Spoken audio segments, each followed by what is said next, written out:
I just brief you about the NDA का जो exam का पैटर्न होता है। ये देखो, जो आपका एग्जाम है दैट इज मैथमेटिक्स होता है, उसमें जनरल एबिलिटी टेस्ट होता है। मैथमेटिक्स में यू हैव 120 क्वेश्चंस, जो कल कैंडिडेट्स मेरे से काफी पूछ रहे थे सर कितने क्वेश्चंस आते हैं, कितने मार्क्स का होता है। तो आप एक बार देख लो तो आपका जो माइंड सेट है वो क्लियर हो जाएगा। देन उसमें जो जनरल एबिलिटी टेस्ट है उसमें 150 क्वेश्चंस होते हैं 600 मार्क्स के। Total you have 900 marks. 900 marks का आपका रिटर्न होता है। मैथ्स में you will be getting 2.5 hours. Same आपको जो जनरल एबिलिटी टेस्ट है उसमें भी 2.5 आवर्स होते हैं। 900 का आपका रिटर्न है, 900 का आपका एसएसबी होता है। प्लस ये आपका सिलेबस है उसमें। और एनडीए की खास बात ये है कि एनडीए में अगर आप 12th आर्ट से कर रहे हो, चाहे बायोलॉजी आपने रखा है, स्टिल अगर आप इंडियन आर्मी के लिए अप्लाई करना चाहते हो तो यू कैन अप्लाई, प्रोवाइडेड आप मैथ्स की जो सेक्शनल कट ऑफ है आप उसको क्लियर करो। अगर आपने एयरफोर्स और नेवी के लिए अप्लाई करना है तो आपके पास पीसीएम करना जरूरी होता है। Sir NDA return easily army से निकलेगा या एयरफोर्स? देखो, इसमें ऐसा कुछ नहीं है। आपको जो रिटर्न निकालना है, आपको मिनिमम कट ऑफ क्लियर करनी है। आपने जो अपना प्रेफरेंस भरा हुआ है फॉर्म भरते टाइम, आपने एयरफोर्स फर्स्ट भरा है या फिर आपने आर्मी फर्स्ट भरा है, वो उसके अकॉर्डिंग आपको वहां पे सीट मिलेगी। ठीक है। देन आपका जो जनरल एबिलिटी टेस्ट होता है उसमें आपका पास इंग्लिश सेक्शन ए के अंदर आता है। इंग्लिश में you have grammar, usage, vocabulary, comprehension, और इतना ज्यादा डिफिकल्ट नहीं होता।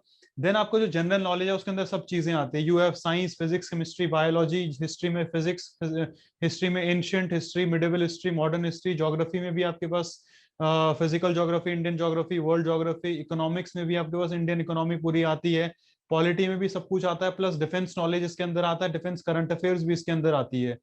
ठीक है, लेट्स सी। अब काफी लोग कल मुझे बोल रहे थे कि कट ऑफ क्या है सर इसकी, आप कितनी कट ऑफ आपको मतलब स्कोर करनी है so that you clear the written examination.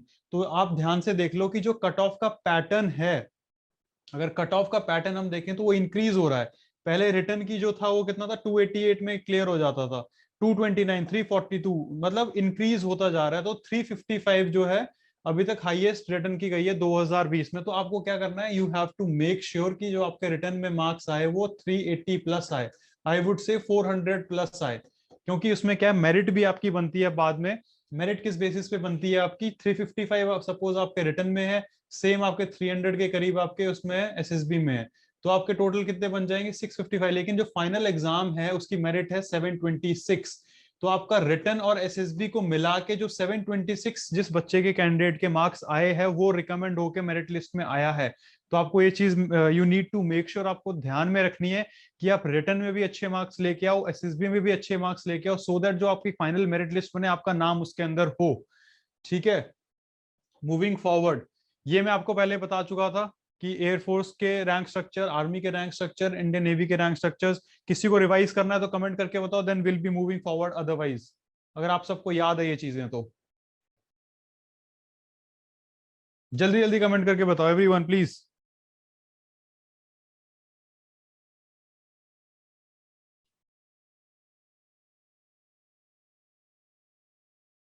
Okay, I will B revising. ठीक है। अब इसमें क्या है, आपको कैसे चीजें याद रखनी है मैं वो बताता हूँ। आपके एग्जाम में क्वेश्चन कैसे आता है, वहां पे पूछा जाएगा आपका कि vice admiral in Indian navy is equivalent to which rank in Indian army. तो vice admiral is equivalent to lieutenant general. आपको याद कैसे रखनी है ये चीजें, देखो, ये आपका रैंक स्ट्रक्चर है इंडियन आर्मी का। सबसे पहले लेफ्टिनेंट, जब आप एनडीए में जाते हो, कमीशन होते हो तो लेफ्टिनेंट बनते हो। Then you become captain, major, lieutenant colonel, colonel, brigadier, major general, lieutenant general, then we have general. और आज तक दो फील्ड मार्शल्स रहे हैं, field marshal Sam Manekshaw and field marshal K M Cariappa. सिर्फ दो फील्ड मार्शल अभी तक रहे हैं इंडियन आर्मी के। आपको ये चीज भी याद रखनी है, आपसे पूछा भी जा सकता है कि अभी तक दो फील्ड मार्शल्स कौन कौन से रहे हुए हैं। ये मैंने आपको अनुराग, आई थिंक फर्स्ट या सेकंड लेक्चर जब लिया था तभी से एक बार कराया था आपको। I am fine Tushar, I am fine. ठीक है। Then we have Indian air force का रैंक स्ट्रक्चर क्या होता है। अगर आप में से कोई एस्पिरेंट जो है एयरफोर्स ज्वाइन करना चाहता है तो उसको पता होना चाहिए कि वो कैसे कमीशन होगा। ठीक है। फ्लाइंग ऑफिसर है, फ्लाइट लेफ्टिनेंट है, स्क्वाड्रन लीडर है, wing commander, group captain, air commodore, air vice marshal, air chief marshal and chief of air staff, marshal of the Indian air force आता है। अभी तक जो मार्शल ऑफ इंडियन एयरफोर्स है ये सिर्फ एक ही ऑफिसर को मिला है ये रैंक, ये भी आपको याद रखना है। क्या बोलते हैं उसको? Marshal of Indian air force Arjan Singh. अगर किसी को पता था दैट इज गुड, नहीं पता है तो आपको ये पता होना चाहिए, ये मिला हुआ है अभी तक अर्जन सिंह को। और जो एडमिरल ऑफ द फ्लीट है, डेकोरेटेड जो रैंक है, ये अभी तक किसी को भी नहीं मिला है। तो कई बार क्वेश्चन क्या आता है, इनमें से कौन सा रैंक किसी भी ऑफिसर को अभी तक नहीं मिला है? चार ऑप्शंस आपको दिए जाएंगे, आपको पता होगा कि एडमिरल ऑफ द फ्लीट जो रैंक है अभी तक किसी को भी नहीं मिला है। ये जो अनुराग यादव, ये जो रैंक होता है, आपकी जो अचीवमेंट्स रही है, आपने किस टाइप का परफॉर्मेंस दिया हुआ है, किस टाइप के वॉर में आपका परफॉर्मेंस रहा है, उसके बेसिस पे ये रैंक मिलता है। गुड, ठीक है। देन जो आपका नेवी का रैंक है दैट इज सब लेफ्टिनेंट। लेफ्टिनेंट आपको क्या कंफ्यूजन में नहीं होना चाहिए, नेवी का जो सब लेफ्टिनेंट होता है वो आर्मी के लेफ्टिनेंट के इक्विवेलेंट होता है। मतलब जो नेवी का सबसे ऑफिसर में लोएस्ट कमीशन रैंक है दैट इज सब लेफ्टिनेंट। उसके बाद लेफ्टिनेंट आता है कि जो लेफ्टिनेंट है वो इंडियन एयरफोर्स में फ्लाइट लेफ्टिनेंट के इक्वल है, प्लस आर्मी में वो इक्विवेलेंट है कैप्टन के। तो ये आपको इक्विवेलेंट रैंक जो स्ट्रक्चर्स है ये याद रखना है। देन फिर हमारे पास लेफ्टिनेंट कमांडर है, कैप्टन है, कोमोडोर है, rear admiral, vice admiral, admiral, और लास्ट में जो मैंने आपको बताया एडमिरल ऑफ द फ्लीट। अब मैं सपोज आपको क्वेश्चन आता है कि group captain is equivalent to which rank in Indian army, तो आप क्या करोगे जल्दी बताओ। Group captain in Indian air force is equivalent to which rank in Indian army? Rahul, very good, very good, very good. तो ये जो चीजें हैं आपको पूरी चीजें पता होनी चाहिए, वेरी गुड। ग्रुप कैप्टन जो होता है आपका इंडियन आर्मी में कर्नल के इक्विवेलेंट होता है। ठीक है, लेट्स मूव फॉरवर्ड। ये जो इनके रैंक के वो है इंसिग्नियाज। अब कमांड्स तो I have already told you, will move forward to the military exercises. एक बार ये आपके एग्जामिनेशन पॉइंट ऑफ व्यू से ज्यादा इंपॉर्टेंट है, हम इसको रिवाइज करते हैं, एक बार ध्यान से सुनना। जो जो मैं आपको एक्सरसाइजेज बता रहा हूं वो आपके एग्जाम में आई हुई है। आपको उस चीज को याद रखना है कि ये एक्सरसाइज इंडियन आर्मी या फिर इंडियन एयरफोर्स या फिर इंडियन नेवी किस कंट्री के साथ करती है, और उस चीज का। अब मेरी आवाज आ रही है? अब क्लियर है आवाज एवरीवन?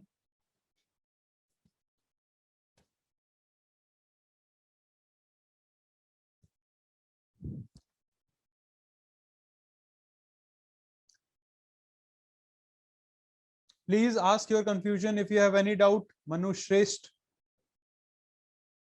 आवाज क्लियर है मेरी सबको? Okay good.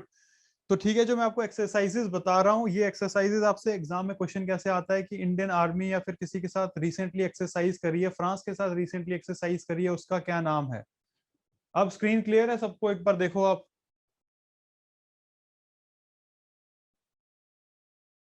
अगर स्क्रीन क्लियर नहीं भी है तो मैं आपको जो बता रहा हूं आप उसको नोट डाउन करते रहो अपने कॉपी पेन के ऊपर, नो इश्यूज। फर्स्ट आपको लिखना है ऑस्ट्रेलिया के साथ कौन सी एक्सरसाइज करती है Indian arm forces, that is exercise Austra Hind. Austra Hind जो है वो ऑस्ट्रेलिया के साथ है। And exercise AUSINDEX and exercise pitch black. बिल्कुल, डेफिनेटली 100% पूछे जाते हैं आपसे अतुल। आपसे आपके रिटन एग्जामिनेशन में भी ये पूछा जाएगा, आपसे आपके एसएसबी इंटरव्यू में भी ये पूछा जाएगा। इसीलिए जो मेन कंट्रीज है, जो कंट्रीज न्यूज में रही है, उनके साथ कौन सी एक्सरसाइज होती है आपको ये पूरा पता होना चाहिए। ओके, नेक्स्ट जो है हमारे पास बांग्लादेश। आपके एनडीए एग्जाम में बहुत बार पूछा गया है कि एक्सरसाइज संप्रीति जो है वो कौन एक्सरसाइज होती है। मिलिट्री ट्रेनिंग एक्सरसाइज बोलते हैं इसको रोहित कुमार। ये एक्सरसाइज फिजिकल एक्सरसाइज नहीं होती, इसमें you do counter insurgency training, कि अगर कल को टेररिस्ट वगैरह आ जाएंगे तो आप कैसे बिहेव करोगे। तो वो कंट्रीज आपस में मिलती है और वो ट्रेनिंग एक्सरसाइज करती है, मिलिट्री एक्सरसाइज इसको बोला जाता है। मनुश्रेष्ठ, प्लीज आस्क योर क्वेश्चन।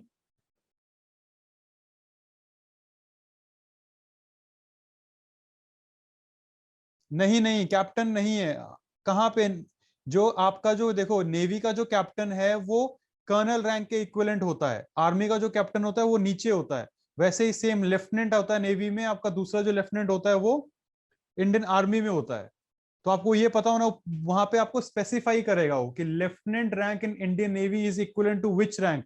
तो आपको पता होना चाहिए कि लेफ्टिनेंट रैंक नेवी में भी होता है।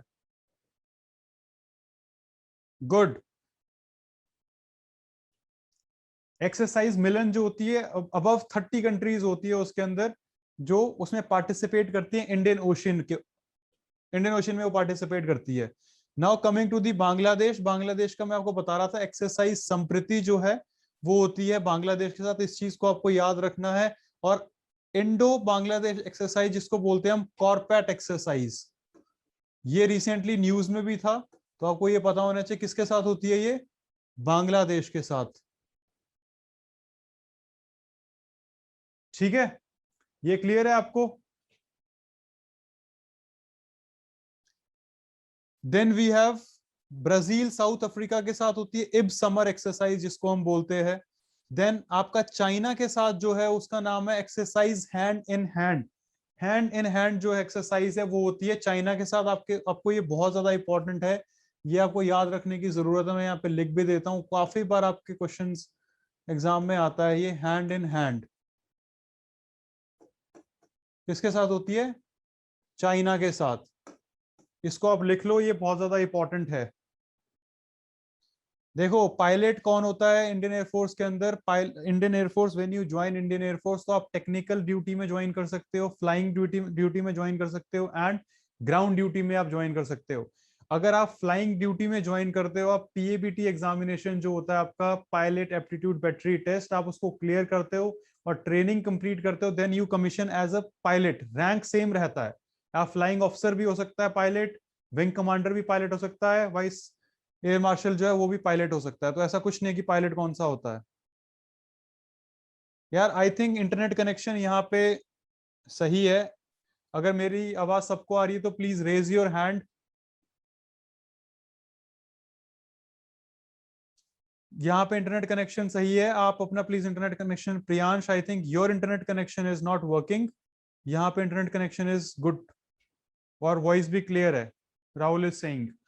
ठीक है, नेक्स्ट हमारे पास आता है जो आपको इंपॉर्टेंट याद रखने की जरूरत है, दैट इज फ्रांस के साथ क्या चीज होती है, उसको हम बोलते हैं एक्सरसाइज शक्ति एंड एक्सरसाइज वरुण।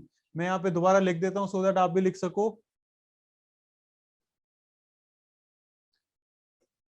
एक्सरसाइज शक्ति आपको याद रखना है किसके साथ है, फ्रांस के साथ। वरुण और गरुड़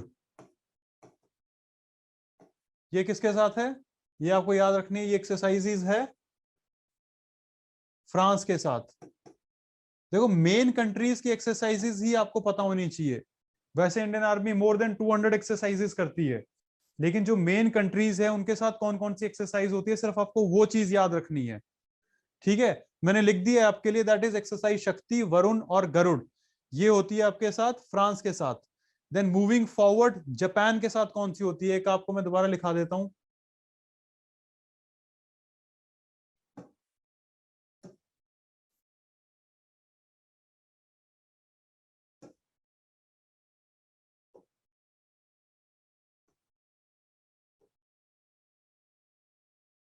ओके, एक्सरसाइज जापान के साथ आपको कौन सी लिखनी है,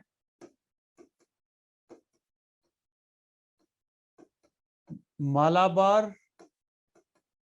ट्राइलेटरल एक्सरसाइज।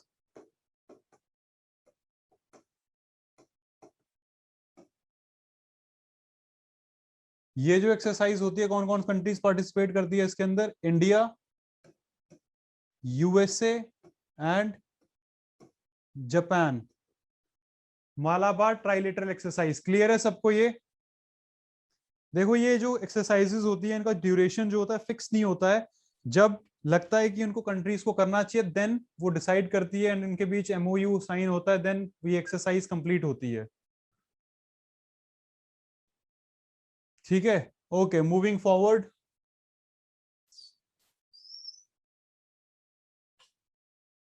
नेक्स्ट देखो, नेक्स्ट जो आपको याद रखनी है दैट इज नेपाल। ये भी आपके एग्जाम में बहुत बार पूछा जाता है कि नेपाल के साथ कौन सी एक्सरसाइज है जिसका नाम है सूर्य किरण। तो इसको भी मैं इसकी स्पेलिंग यहाँ लिख देता हूँ, आप अपनी नोटबुक में इनको नोट करते जाओ, बहुत इंपॉर्टेंट है ये। नेपाल के साथ you have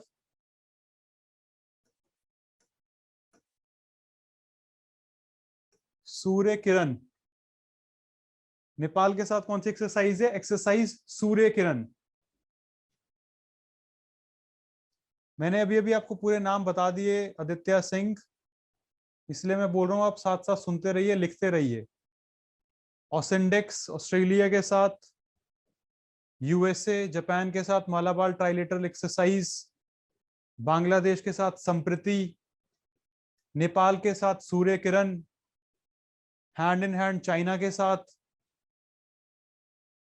duration can very, it can 3 दिन के लिए भी हो सकती है, ये 7 दिन के लिए भी हो सकती है। इवन कई बार जब इंडियन आर्म फोर्सेस आपस में करती है तो वो एक एक महीने तक भी एक्सरसाइजेस चलती है।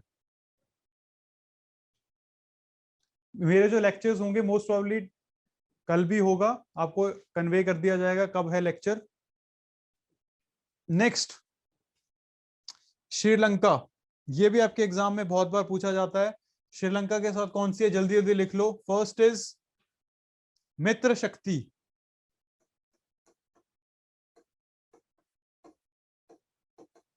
फर्स्ट इज मित्र शक्ति, ये श्रीलंका के साथ है।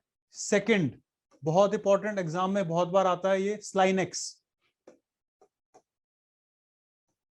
SLNIE, SLINEX. ये चीज भी आपको याद रखनी है कि ये किसके साथ है, श्रीलंका के साथ है। ये जो आपकी एक्सरसाइजेस होती है इसमें प्रैक्टिस होती है, प्रैक्टिस।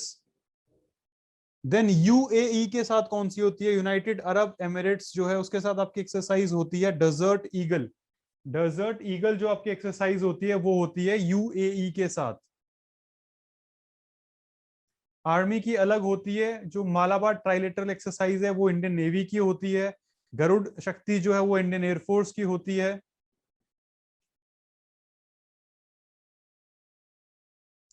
देखो, एनडीए क्लियर करने के लिए ऐसा कुछ नहीं है कि सीबीएसई अच्छा है या आईसीएसई अच्छा है।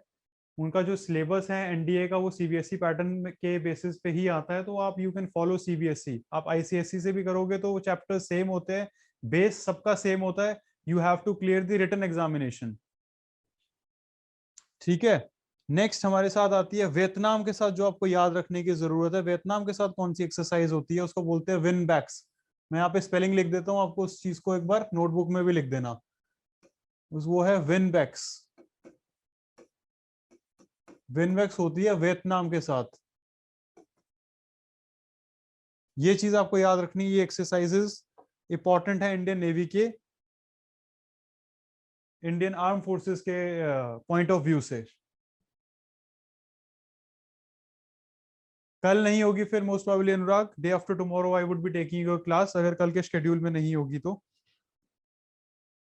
ठीक है। Now now look at the Indian missiles. Indian missile कौन कौन सी होती है, पहली चीज आपको ब्रह्मोस याद रखनी है।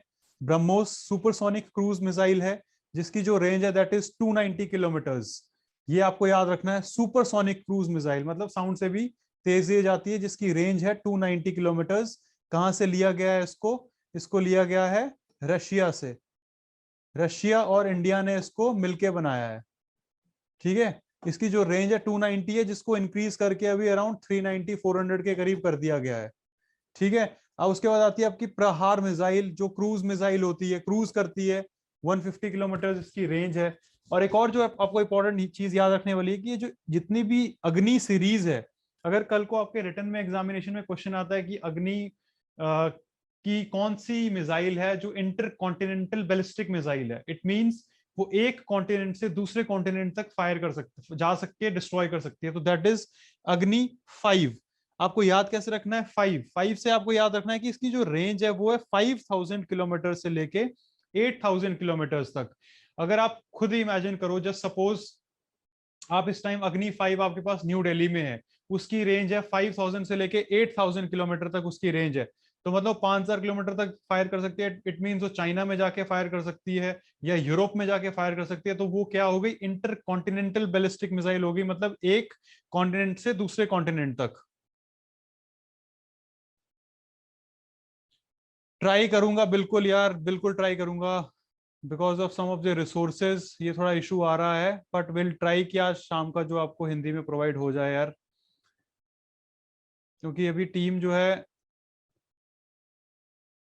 उसके लिए कर रही है, आपको प्रोवाइड करा दिया जाएगा। एयरफोर्स एक्स वाई ग्रुप में डिफरेंस देखो यार, एयरफोर्स एक्स वाई ग्रुप, अगर आप फौज में ऑफिसर बनना चाहते हो तो do not go for air force X Y group. वो एयरफोर्स एक्स वाई ग्रुप होता है जैसे कि if you want to join air force as an airman, अगर आपको एयरमैन ज्वाइन करना है, उनके अलग अलग ट्रेड्स होते हैं, उसमें उनकी जो रिस्पॉन्सिबिलिटीज होती है वो अलग होती है।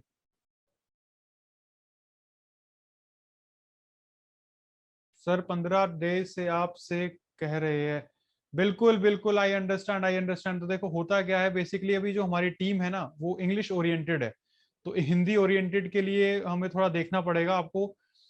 वो मैं प्रोवाइड, आपने तूने मेरे को व्हाट्सएप भी नहीं किया, you just do me the WhatsApp, तो मैं अब जो नोट्स मेरे पास हिंदी में अवेलेबल है वो मैं तेरे को सेंड कर देता हूँ भाई। ठीक है, मूविंग फॉरवर्ड, ये एक्सरसाइज आपकी पूरी मिसाइल्स है। Now look at the Indian air force के फाइटर जेट्स। जो इंडियन एयरफोर्स ज्वाइन करना चाहते हैं कैंडिडेट्स, अब ध्यान से सुनना एवरीवन, ये जो मैं फाइटर जेट्स करा रहा हूं ये बहुत इंपॉर्टेंट है आपके एग्जामिनेशन पॉइंट ऑफ व्यू से। कहां से लिया गया, आपके रिटन एग्जाम में भी क्वेश्चन आता है बहुत बार कि ये कहां से लिया गया। 9424477305। ठीक है, नेक्स्ट मूव फॉरवर्ड। सुकोई, सुकोई आपने कहां से लिया, आपको क्या चीज याद रखनी है भाई, ये चीज आपको पहली बात तो it is a twin engine 2 seat super manoeuvrable fighter jet, ये दिया गया है आपका रशिया से। बस ये चीज आपको याद रखनी है एग्जामिनेशन पॉइंट ऑफ व्यू से, ये लिया गया है रशिया से। इसकी स्पीड कितनी होती है, it is 2500 kilometre per hour तक इसकी स्पीड होती है, आपको ये चीज याद रखनी है। और it is multi role fighter aircraft, it means all weather, किसी भी टाइप के वेदर में ये फाइट कर सकता है। ऑल वेदर फाइटर एयरक्राफ्ट है ये। इसकी जो मैक्सिमम स्पीड है दैट इज 2500 किलोमीटर, मतलब 2.35 मैक की इसकी स्पीड है। आप ये भी देख सकते हो यहाँ पे कि it can fire air to air missile, just suppose it is, ये आपके सामने प्लेन है, तो ये कोई भी मिसाइल फायर करेगा तो एयर टू एयर भी मिसाइल कर सकता है और एयर टू सरफेस भी कर सकता है। मतलब यहाँ पे अगर कोई टेररिस्ट बैठे हुए हैं, टेररिस्ट ने अपने घर वगैरह बनाया, तो ऊपर से जब ये मिसाइल डालेगा तो नीचे जाके वो डिस्ट्रॉय कर सकता है। ठीक है, let's move forward. Then you have Dassault Mirage, ये आपने कहां से लिया हुआ है, ये भी आपसे कई बार क्वेश्चन एग्जामिनेशन में पूछा जाता है कि दसॉल्ट मिराज जो है वो कहां से लिया हुआ है, ये पूछा भी गया है, तो it is taken from France, ये चीज आपको याद रखनी है। Defence knowledge, yes it is defence knowledge.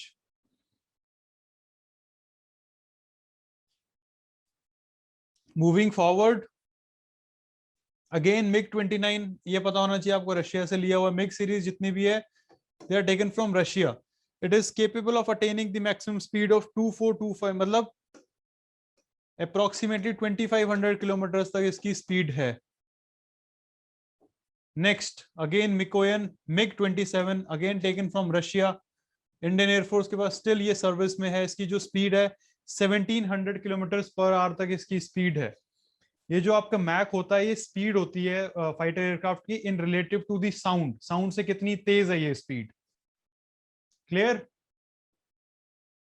Next MiG 21। MiG 21 जो है इंडियन एयरफोर्स का काफी ओल्डेस्ट प्लेन है ये, जो भी स्टिल इन सर्विस है, और सिंगल सीटर है। इस चीज की आपको ये याद रखनी है कि इसकी जो स्पीड है दैट इज 2.1 मैक।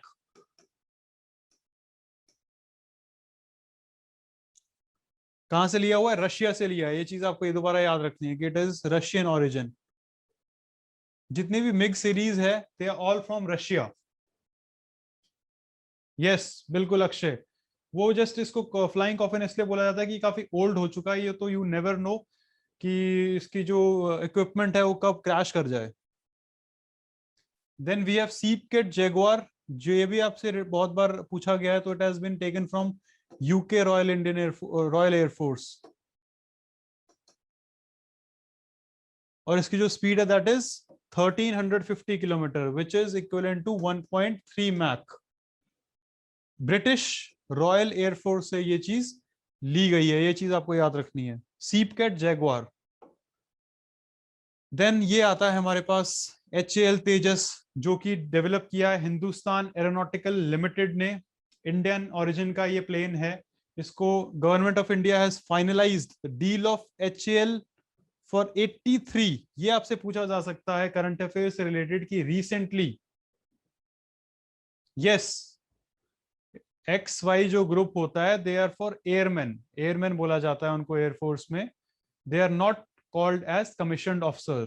अगर आपको कमीशन्ड ऑफिसर बनना है तो you have to clear the NDA written examination, then you join your NDA, then you become commissioned officer as an flying officer in Indian air force. Clear है अनुराग ये चीज? ठीक है, गुड। तो आपका जो HAL तेजस है is a Indian single engine 4th generation. ये चीज भी आपको याद रखनी है, कई बार क्वेश्चन भी आ जाता है कि इनमें से कौन सा जो फाइटर एयरक्राफ्ट है 4th जनरेशन है, तो वो HAL तेजस जो है it is a 4th generation aircraft. और रिसेंटली कितने HAL तेजस के लिए गवर्नमेंट ऑफ इंडिया ने बोला है कि इंडियन एयरफोर्स में आएंगे? इंडियन एयरफोर्स में 83। अब आप इमेजिन कर सकते हो कि 83 फाइटर एयरक्राफ्ट अगर इंडियन एयरफोर्स में इंडक्ट हो जाएंगे, वो भी इंडियन ओरिजिन के, तो वो काफी ज्यादा बेनिफिशियल होगा इंडियन एयरफोर्स के लिए। क्लियर है ये चीज सबको, कितने फाइटर एयरक्राफ्ट की बात हुई है? देन ये भी सबको पता ही है, ये भी न्यूज में रहा है, तो ये भी आपके एग्जामिनेशन पॉइंट ऑफ व्यू से इंपॉर्टेंट है कि दसॉल्ट रफाइल जो है ये कहां से लिया हुआ है। आपका जो दसॉल्ट रफाइल है ये हमने लिया हुआ है, बिल्कुल बिल्कुल ठीक है। दसॉल्ट रफाइल जो आपका हमने लिया हुआ है, ये लिया है हमने फ्रांस से। ये चीज आपको याद रखनी है, इंडियन एयरफोर्स के काफी ऑफिसर्स फ्रांस में जाके ट्रेन हुए थे इसको उड़ाने के लिए। इसको क्या बोला जाता है? Gust of wind and burst of fire, इसको निक नेम दिया गया। अगर आपसे क्वेश्चन आता है कि गस्ट ऑफ विंड इनमें से कौन सा फाइटर एयरक्राफ्ट है, तो आपको पता होना चाहिए उसका नाम है दसॉल्ट राइफल।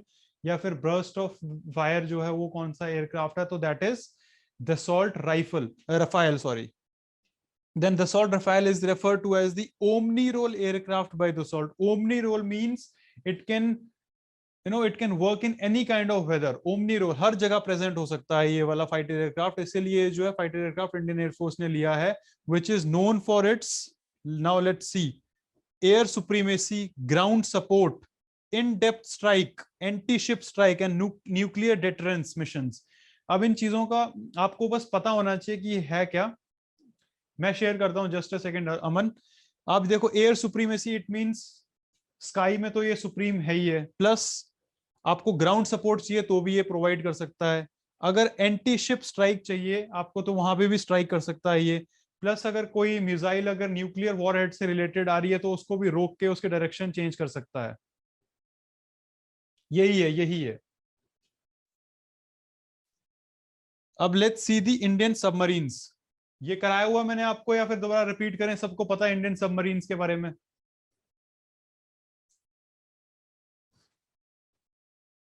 जल्दी जल्दी एवरीवन टेल मी।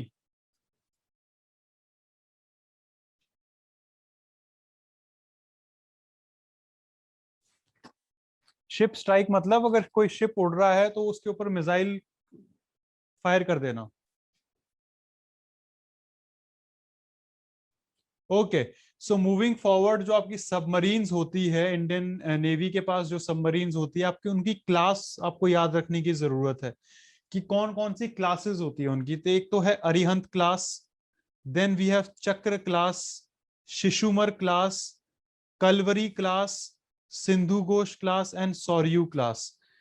जो इंडियन नेवी में कैंडिडेट्स जाना चाहते हैं उनको ये पता होना चाहिए कि कौन कौन सी क्लास की सबमरीन हमारी इंडियन नेवी के पास है।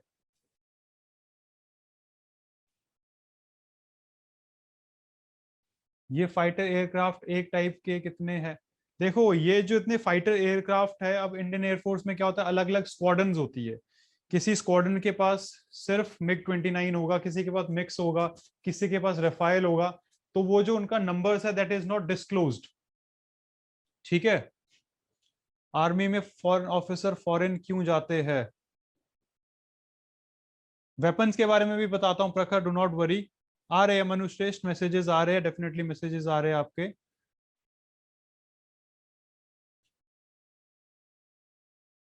इसकी जो स्पीड है दैट इज अप्रोक्सीमेटली 2.7 मैक के ऊपर इसकी स्पीड है। It is more than, 4th generation है तो it is more than 2.7 Mach. आप ऑफिसर्स जो देखो, होता क्या, ऑफिसर्स इंडियन आर्मी में फॉरेन क्यों जाते हैं? ऑफिसर्स फॉरेन इसलिए जाते हैं क्योंकि अलग अलग कोर्सेज होते हैं। अगर आपको फॉरेन सर्विस मेडल मिलना है, आप भूटान आर्मी, आप नेवल नेपाल आर्मी या फिर यूएस आर्मी के साथ जाते हो, तो आप ट्रेनिंग करते हो उनके साथ और वहां जाके यू पार्टिसिपेट, और इसीलिए उनको फॉरेन जाना पड़ता है। कई ऑफिसर्स जो होते हैं इंडियन आर्मी में रहते रहते यूएन मिशन पे जाते हैं। यूनाइटेड नेशंस के जो मिशन होते हैं केनिया में होते हैं, आपने देखा होगा कई आर्मी ऑफिसर्स जो है ब्लू कलर की बेरे पहनते हैं, जो ब्लू कलर की कैप होती है वो पहनते हैं। इट मीन्स वो कहाँ पे गए हुए हैं, वो यूएन मिशन पे गए हैं। जो धनेन्द्र जो आपका मैक होता है, उसकी स्पेलिंग होती है MACH, ये होता है मैक। बेसिकली क्या होता है, ये स्पीड होती है फाइटर एयरक्राफ्ट की in relation with the speed of sound. बिल्कुल हर्षित, आप सीडीएस एंट्री के थ्रू भी ऑफिसर बन सकते हो। If you somehow if you not clear the NDA written examination, या एनडीए से आप नहीं ज्वाइन कर सके, तो आप ग्रेजुएशन कंप्लीट करो। एंड बिल्कुल मनुश्रेष्ठ, बिल्कुल, तो आप उसके आप सीडीएस के थ्रू आप एयरफोर्स भी ज्वाइन कर सकते हो, नेवी भी ज्वाइन कर सकते हो, आर्मी भी ज्वाइन कर सकते हो। लेकिन आपकी जो ग्रेजुएशन है, अगर आपकी फिजिक्स केमिस्ट्री आपके पास और मैथमेटिक्स है, तो आप नेवी और एयरफोर्स ज्वाइन कर सकते हो। आपने नॉर्मल ग्रेजुएशन करी हुई है तो आप इंडियन आर्मी ज्वाइन कर सकते हो। ठीक है, आगे बढ़े। शिवम देखो, अगर आप फ्लाइंग ऑफिसर बने, तो अगर आपने फ्लाइंग जो उसका फ्लाइंग वाला कॉलम होता है, आपने वो क्वालिफाई करा हुआ है, तब आप फ्लाई करोगे, अदरवाइज आप ग्राउंड ड्यूटी में रहोगे। ठीक है, एसएसबी क्लियर करने के बाद आपसे बहुत रेयर चांसेस है कि पूछा जाएगा आप किस फील्ड में जाते हो, नहीं तो आपकी जो मेरिट लिस्ट बनती है उसके हिसाब से आपको रेजिमेंट्स या फिर स्क्वाड्रंस वगैरह जो है अलॉट हो जाते हैं। बिल्कुल बन सकते हैं सीडीएस के थ्रू कमीशन ऑफिसर, सीडीएस के थ्रू आप कमीशन ऑफिसर ही बनते हो। दोनों जगह सजल लाइफ, हर जगह सेम है। इंडियन आर्म फोर्सेस की जो लाइफ स्टाइल सेम है, वो आपकी चॉइस है कि आपको क्या चीज अट्रैक्ट करती है, आप किसके तरफ ज्यादा इंक्लाइंड हो, आप क्या ज्वाइन करना चाहते हो। Both are equal Rituraj. Yes, written में ये है कि रिटर्न में आपकी मेहनत है, आप अच्छे से मेहनत करते हो। एसएसबी में क्या है, आपको अपनी पर्सनैलिटी डेवलप करनी पड़ती है। अगर आपको आपको लगता है कि आपकी इंग्लिश अच्छी नहीं है, तो आप you have to improve your English. तो ये चीजें आपकी एसएसबी में हेल्प करती है। एनडीए में सिलेक्शन होने के बाद कोई एग्जाम नहीं देना पड़ता आपको। जो नॉर्मल आपके ग्रेजुएशन लेवल के एग्जामिनेशन होते हैं, आर्मी के एग्जामिनेशन वो होते हैं, वहां पे आपको वो क्लियर करने पड़ते हैं। वो इतने ज्यादा डिफिकल्ट नहीं होते। सीडीएस की जो एज लिमिट है दैट इज 19 ईयर्स से लेके 24 होती है आपके आईएमए तक, और 25 होती है ओटीए तक।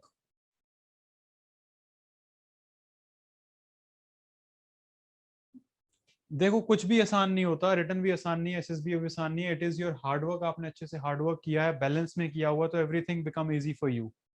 It is just your regularity and hard work. ठीक है, आगे बढ़े एवरीवन। बताता हूँ, ये पूरे क्वेश्चन स्टोर करके रखो, इसको कंप्लीट करने के बाद मैं आपको बताता हूँ।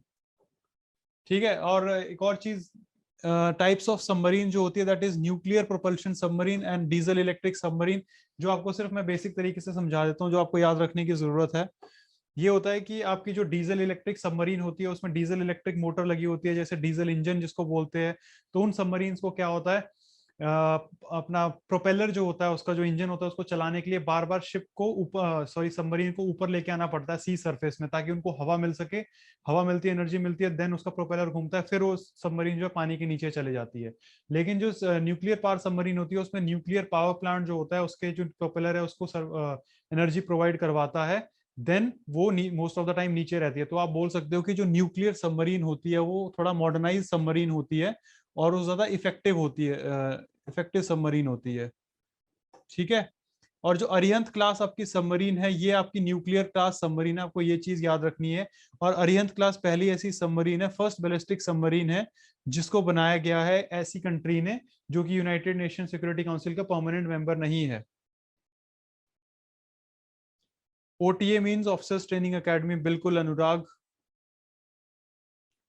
चलती है आपकी आदित्य, फिजिक्स और केमिस्ट्री की भी क्लास चलती है, आप टाइम टेबल चेक करिए उसमें। नहीं चलती है तो आप प्लीज वहां पे बोलिए, मैं भी देखता हूँ इस चीज को, आपकी क्लास चल रही है या नहीं चल रही है।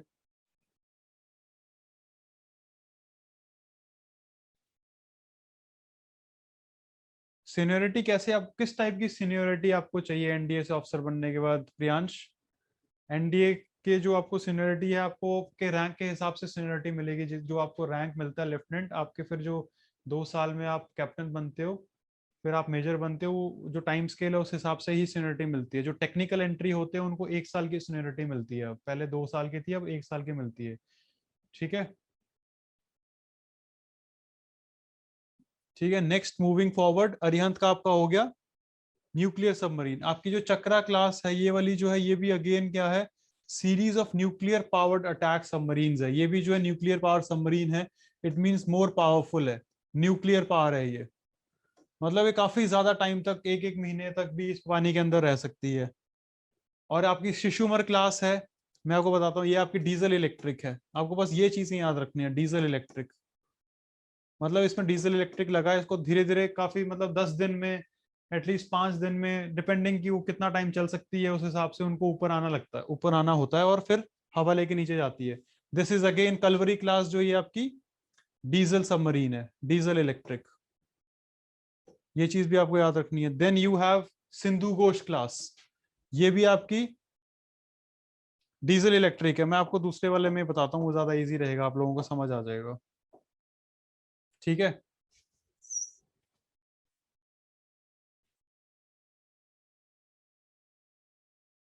ये सबको दिख रहा है एवरीवन? सबको दिख रही है? यहाँ पे बताता हूँ मैं आपको। अगर आपके, देखो आर्मी ऐसी चीज है, अगर आप ग्रेजुएशन के बाद भी आपके रिटन एग्जाम नहीं क्लियर कर पाए, तो आप, टेरिटोरियल आर्मी होता है, जो आपकी टेरिटोरियल आर्मी होती है, आप उसको भी ज्वाइन कर सकते हो। टेरिटोरियल आर्मी की जो एज लिमिट है, दैट इज 42 ईयर्स तक होती है उसकी एज लिमिट। अगर आपने ग्रेजुएशन करी है और आपके पास एक जॉब है, चाहे वो प्राइवेट है चाहे गवर्नमेंट है, if you are working gainfully employed हो, तो आप टेरिटोरियल आर्मी का एग्जाम भी भर सकते हो। टेरिटोरियल आर्मी का एग्जाम भरने के बाद, आपका रिटर्न के बाद एसएसबी इंटरव्यू होता है, आप उसके थ्रू भी आर्मी को ज्वाइन कर सकते हो। ठीक है, तो there is lots of option. आपके अंदर बस वो होना चाहिए, जोश होना चाहिए कि हमें फौज ज्वाइन करनी है। ऑप्शंस बहुत ज्यादा है। If I consider about the entries, मैं आपको एंट्रीज बता देता हूँ। टेक्निकल एंट्री होती है 10+2 एंट्री, जिसमें you need to have above 70%, या इसकी कट ऑफ जो है कभी कभी 85 भी जाती है। Then you have your NDA examination. NDA के अंदर आप नेवल अकेडमी जाते हो, नेशनल डिफेंस अकेडमी जाते हो। Then you have CDS examination. CDS में भी आपकी नॉर्मल ग्रेजुएशन है, then you can appear for this arm forces के ज्वाइनिंग के लिए। देन यू हैव योर, अगर आपने लॉ करी है तो you can go from the law law entry, जिसको हम जैग एंट्री बोलते हैं, जज एडवोकेट जनरल। हाँ मनु श्रेष्ठ, प्लीज आस्क योर क्वेश्चन। हाँ बिल्कुल, कट ऑफ से आपका डायरेक्ट डायरेक्ट एसएसबी इंटरव्यू होता है without any written. Then you have your SSC tech. Is it dangerous come to upper surface of? बिल्कुल इट इज डेंजरस यार। आप खुद सोचो मनु श्रेष्ठ, कोई भी अगर सबमरीन है, तो अगर वो दुश्मन के इलाके में है, अगर वो पानी के अंदर है, तो वो सेफ है। अगर वो पानी के ऊपर बार बार आ रही है, तो उसकी जो लोकेशन है वो ट्रेस हो जाएगी, और उसके ऊपर फायर करके उसको उड़ा देंगे। तो इसीलिए जो आपकी न्यूक्लियर सबमरीन है वो ज्यादा केपेबल है, क्योंकि वो ज्यादा टाइम पानी के अंदर रहती है। और जो डीजल इलेक्ट्रिक होती है, उनको बार बार ऊपर आना पड़ता है एयर लेने के लिए, सो दैट वो पानी के अंदर दोबारा वापस जा सके। You getting it? क्लियर है मनुश्रेष्ठ अब?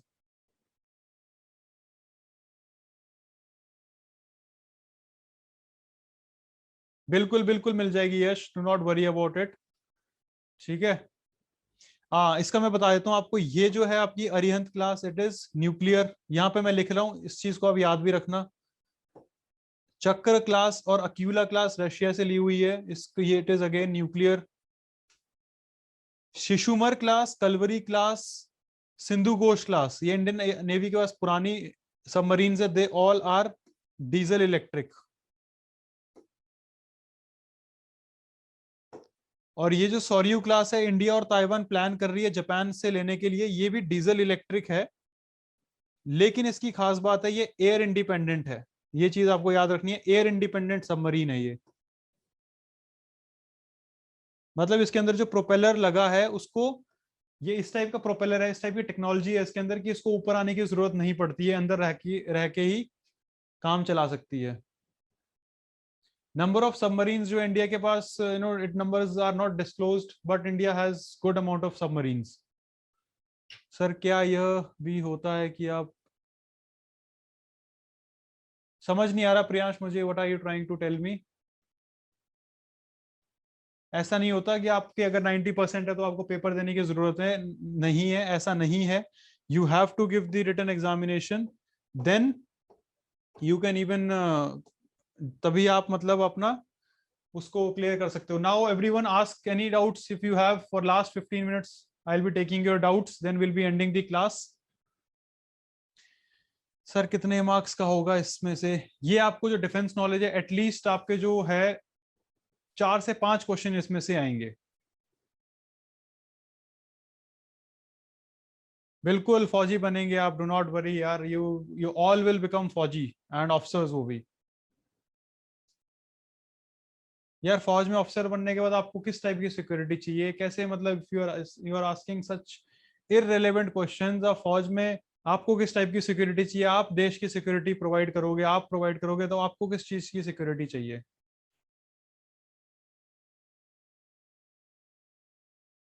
ठीक है, तो आपको मैं एंट्रीज के बारे में बता रहा था। अगर आपको एंट्रीज है, देखो जैग एंट्री होती है, जैग एंट्री के बाद हमारे पास फिर we have veterinary entry, veterinary corps की एंट्री होती है। अगर आपने 12th के बाद वेटनरी साइंस करी है तो आप वेटनरी के थ्रू भी ऑफिसर बन सकते हो। नहीं, आपको जो एक जूम लिंक का जो आपका ग्रुप बना हुआ है यश, उसमें आपको इसका जो पीडीएफ है वो आपको उसमें पीडीएफ मिल जाएगा आपको। बिल्कुल आ रही है समीर आपकी चैट।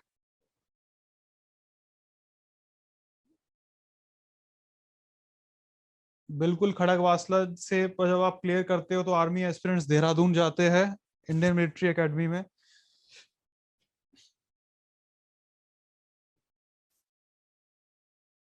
गन्स के बारे में आपसे मैं कल क्लास लेता हूँ, जितनी भी इंडियन आर्मी के पास गन्स है, स्मॉल आर्म वेपन्स, उसके ऊपर मैं आपकी क्लास लेता हूँ कि जितने भी इंडियन आर्मी जो है स्नाइपर राइफल यूज करती है, नॉर्मल राइफल्स यूज करती है, कौन कौन से है, कल आपकी मैं उसमें क्लास लेता हूँ। और ऐसा नहीं है कि आप अगर एयरफोर्स जा रहे हो तो आपको मतलब एयरफोर्स के बारे में पता होना चाहिए, प्लस थोड़ा बहुत आपको आर्मी और नेवी के बारे में भी पता होना चाहिए।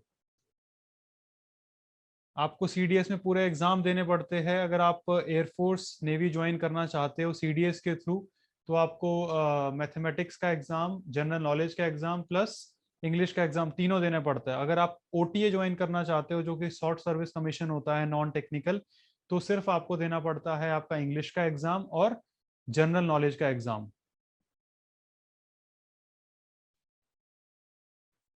नहीं, आपकी कोई परसेंटेज मैटर नहीं करती एनडीए पे। आपको जस्ट आपको अगर आर्मी ज्वाइन करनी है एनडीए से, तो आपको 12th पास करनी है। और यू कैन, अगर आपका रिटन एग्जाम क्लियर है तो आप एसएसबी क्लियर करो, आपकी ज्वाइनिंग हो जाएगी वहां पे। My WhatsApp number is 9424477305। ठीक है, तो आपको कोई डाउट है तो you can message me always.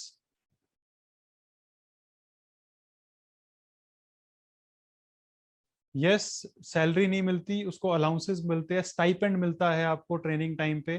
तो आपको ये आपको दिमाग में ये रखने की जरूरत नहीं है कि मेरा वहाँ पे एनडीए पे खर्चा हो जाएगा। इवन आपके ऊपर खर्चा किया जाता है गवर्नमेंट के द्वारा। जो आपको वहाँ ट्रेनिंग करवाई जाएगी 9424477305। तो आपकी जो वहाँ ट्रेनिंग होती है, आपकी ट्रेनिंग में आपके ऊपर कराटे सिखाए जाते हैं, मार्शल आर्ट सिखाया जाता है आपको, वेपन ट्रेनिंग होती है आपकी वहाँ पे, दिन में पीटी होती है, देन हॉर्स राइडिंग होती है, गोल्फ होता है, स्विमिंग होती है, क्रिकेट होता है, फुटबॉल होता है। तो ये सब चीजें जो है आपको फ्री ऑफ कॉस्ट प्रोवाइड करवाई जाती है। अगर आपको लगता है कि भाई मैं बहुत अच्छी हॉर्स राइडिंग करता हूँ, तो यू कैन, आप इंडिया को रिप्रेजेंट कर सकते हो। इंडियन आर्मी से कितने ज्यादा ऑफिसर्स जो है, यू नो, जैसे ऑफिसर के जूनियर कमीशन ऑफिसर्स आपने सुना होगा, जिन्होंने ओलंपिक्स में भी इंडियन आर्मी को रिप्रेजेंट किया है, इंडियन, पूरा इंडिया को एज अ कंट्री रिप्रेजेंट किया है। वही मैं आपको बता रहा हूँ नितेश, कि आपको मैंने कट ऑफ के बारे में बताया कि एवरी ईयर जो साल में 2 बार होता है आपका एनडी एग्जाम, तो एटलीस्ट आपकी जो सीटें होती है वो होती है 350-400 के करीब सीटें होती है। बट वो डिपेंड करता है कि कितने लोग रिकमेंड हुए। जस्ट सपोज अगर 400 सीट्स है, लेकिन रिटन और एसएसबी क्लियर किया है अबव 400 कैंडिडेट्स ने, जस्ट सपोज 500 रिकमेंड हुए, 600 रिकमेंड हुए, तो जो सिर्फ स्टार्टिंग के 400 मेडिकली फिट कैंडिडेट्स होंगे उन्हीं को ज्वाइनिंग मिलेगी। बाकी जो लास्ट के 200 होंगे वो आउट हो जाएंगे, मेडिकल, उनको कुछ नहीं मिलेगा। उनको दोबारा से रिटन एग्जाम देना पड़ेगा, दोबारा से एसएसबी निकालना पड़ेगा, दोबारा से मेडिकली फिट होना पड़ेगा, दोबारा से मेरिट लिस्ट में आना पड़ेगा। इसीलिए मैं आप सबको बोल रहा हूँ कि आप जो प्रिपरेशन कर रहे हो उसको अच्छे से करते रहो। आपको रिटर्न में you have to make sure कि आपके 420 430 नंबर आए, और एसएसबी में भी आप अच्छा परफॉर्म करो ताकि आप मेरिट में आ जाओ। अभी कट ऑफ नहीं आया है प्रियांश, 2021 का कट ऑफ अगले साल आता है, एक साल बाद कट ऑफ आता है इसका, ऑफिशियल कट ऑफ जो होता है वो एक साल बाद आता है। यही मेरा व्हाट्सएप नंबर है यार, जो मैंने अभी भी बताया है आपको, अमन 9424477305, this is my WhatsApp number. बिल्कुल, आप एक बार एसएसबी में नहीं हुए सेलेक्ट, आपको दोबारा रिटर्न देना पड़ेगा, दोबारा रिटर्न निकालना पड़ेगा, दोबारा आपको मेडिकली भी फिट होना पड़ेगा, तब आपकी ज्वाइनिंग होगी। बिल हाँ बिल्कुल, आप पार्टिसिपेट कर सकते हो अगर आप उस लायक हो, उसके है ना, केपेबल हो उस लेवल के, तो आप बिल्कुल पार्टिसिपेट कर सकते हो। बिल्कुल आ रही है समीर आपकी चैट। मेरिट में आप तभी आते हो जब आप मेडिकली फिट हो, बिना मेरिट में आए हुए आप मेडिकली फिट, बिना मेडिकली फिट हुए आप मेरिट में नहीं आ सकते।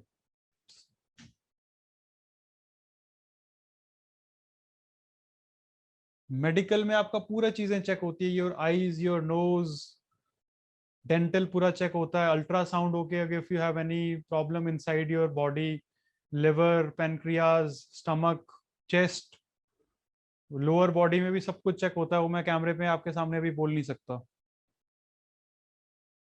9424477305। जो मिनिमम हाइट क्राइटेरिया है आपका, दैट इज अगर आपकी 5 feet approximately, if I remember, 5 feet 3 inch या 5 फीट 2 इंच के ऊपर अगर आपकी हाइट है, और आपको if you belong to mountainous region, Gorkhas जो होते हैं, तो दे आर एलिजिबल। नितेश, ये चीज आपको शायद एक बार कंफर्म करना पड़ेगा, 2 टीथ्स ब्रोकन है आपके, it can be a medically unfit reason, हो सकता है, बिल्कुल हो सकता है, अगर आपके परमानेंटली अगर वो टूटे हुए हैं तो बिल्कुल हो सकता है। भाई Rahul, I just message it hair.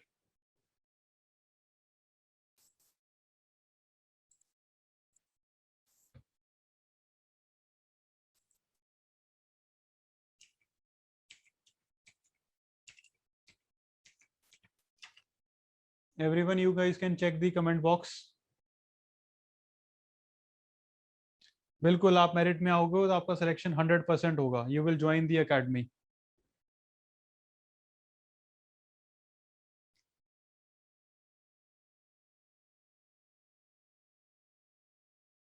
हर जगह आपको इंटरव्यू क्लियर करना पड़ेगा। आई साइड जो आपकी अप्रोक्सीमेटली इट इज -2.5 या फिर -3.5 के करीब है, -2.5 है आई थिंक, माइनस और प्लस 2.5, अगर आपकी उससे ज्यादा है तो यू आर नॉट फिट।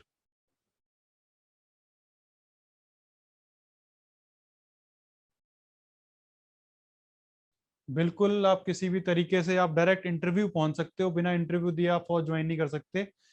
आप टेक्निकल एंट्री के थ्रू जाओ, टेक्निकल एंट्री में यू क्लियर दी जो सेक्शनल कट ऑफ है, आप उसको क्लियर करो, आप डायरेक्ट इंटरव्यू जाओगे, आप डायरेक्ट, आपको कोई रिटन एग्जाम नहीं देना पड़ेगा। आप 12th के बाद आप एनसीसी भी ले सकते हो, एनसीसी में भी you can directly go to the SSB interview, तब भी आपकी सिलेक्शन हो जाएगी।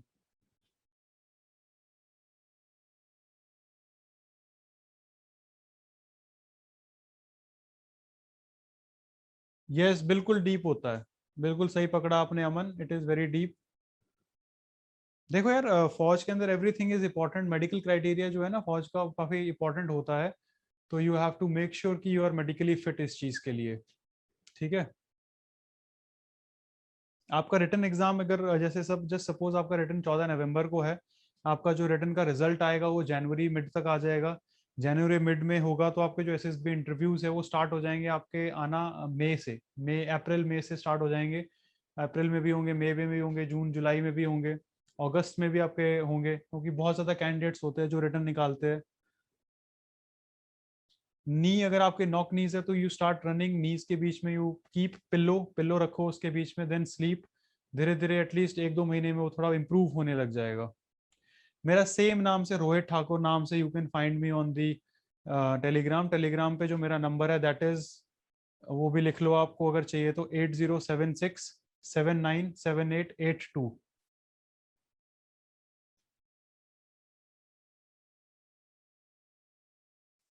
ठीक है everyone, any further doubts then will be ending the class. कोई और डाउट है आपका तो यू कैन आस्क मी। हाँ कुणाल, कुणाल प्लीज आस्क। 8076797882। आप वेट के लिए देखो, फौज में जाने के लिए पहली बात तो आपकी नींद सुबह खुल जानी चाहिए 5:30 बजे। अगर आपने फौज में ज्वाइन करना है, चाहे आपने फौज में भर्ती होना है चाहे फौज में ऑफिसर बनना है, सुबह 5:30 बजे नींद खुल के आपकी तुरंत शूज पहन के एटलीस्ट 3 से 4 किलोमीटर भागना आना चाहिए आपको। भाग के आओ तुरंत, देन फ्रेश अप होके, आपका अगर रिटन का एग्जाम है सिलेबस को रिवाइज करो if you are preparing for some other 12th board examination. Weight बढ़ाना है तो यार good, you eat good food, घर का खाना खाओ, आपका वेट ऑटोमेटिकली धीरे धीरे इंक्रीज हो जाएगा।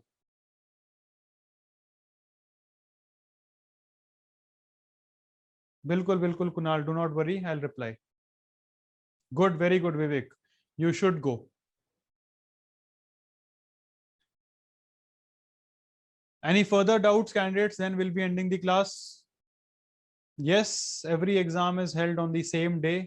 एक ही दिन में होता है आपका एग्जाम, इसलिए आपका पूरा मेंटल स्टेमिना चेक होता है। Shivam, I am from Himachal Pradesh. बिल्कुल रिजेक्शन है, चेस्ट में सफरिंग सफरिंग है, आपके डिपेंड करता है कि किस टाइप की सफरिंग है वो। एनडीए में सब कुछ करना पड़ता है यश, सब कुछ। बिल्कुल, you can contact me on same numbers. कैसे पता चलेगा आप मेडिकली फिट हो? You go to the nearest doctor, उनसे एक बार चेकअप कराओ, अपना फुल मेडिकल कराओ, आपको पूरा पता लग जाएगा कि आप फिट मेडिकली फिट हो या नहीं हो, वो बता देगा आपको। ठीक है, ओके फिर everyone, I want everyone of you to take care. बिल्कुल होते हैं एवरी, एसएसबी का देखो, एसएसबी रिलेटेड जितनी भी चीज है शाम को 6 बजे, I want every one of you जो एसएसबी के क्वेश्चंस पूछ रहे हो वो एसएसबी के यूट्यूब चैनल पे आप जब मैं लाइव लेता हूँ वहां पे पूछो, वहां पे आई will be answering every one. आपको करंट अफेयर्स की लेनी है क्लास तो 4 o'clock defence current affairs, NDA के लिए जो इंपॉर्टेंट करंट अफेयर्स है, you can ask any doubts there. ठीक है, तो जितने भी कैंडिडेट्स मेरे साथ है वो 4 बजे I would be taking current affairs, 6 बजे I would be taking SSB class, you can connect with me there. Safalta YouTube पे same channel is there, Safalta class YouTube channel, you can subscribe the channel and watch me live there and join with me and you can ask doubts there and then. ठीक है everyone, okay everyone, take care, goodbye all, stay home, stay safe, jai hind all.